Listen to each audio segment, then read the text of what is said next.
Ajay Mohan Bist, a man from the upper caste Thakur. Yogi's rule is becoming more and more infamous day by day due to his incompetent rule. A country with a rich history and heritage is now in the news as the capital of rape. The game of upper caste goons and the disintegration of communal insane mobs are going on in the shadow of the government systems. This is the golden India envisioned by Modi and Yogi. We heard the news that another girl was raped again in the same Hathras, where a poor Dalit girl was brutally tortured to death a year ago.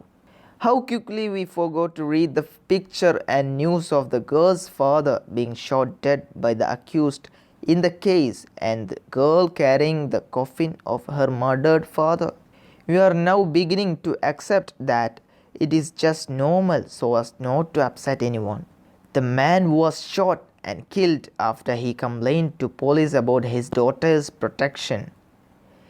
We live in a society where Dalits, Muslims and Adivasis are enslaved and must be expelled or killed and accepted by upper caste politics.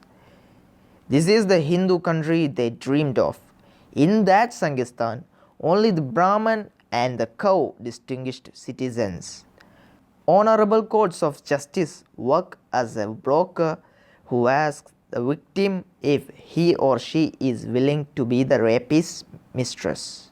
This is exactly what Achadin is. These problems are not going to end without changing the minds of those who think that even dying at the hands of a Brahmin is a virtue. As long as this mental slavery persists, upper caste fascism will be dismantled. They have been intimidated into believing that Muslims will bring about Islamic rule, kill them and carry out love jihad on their daughters.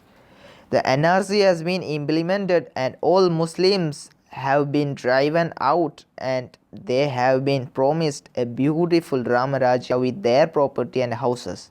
Just because there are Muslims and that they become Hindus, or they do not even realize that they are just Shudras. Until that recognition, they will continue to face bullets, torture and constant insults.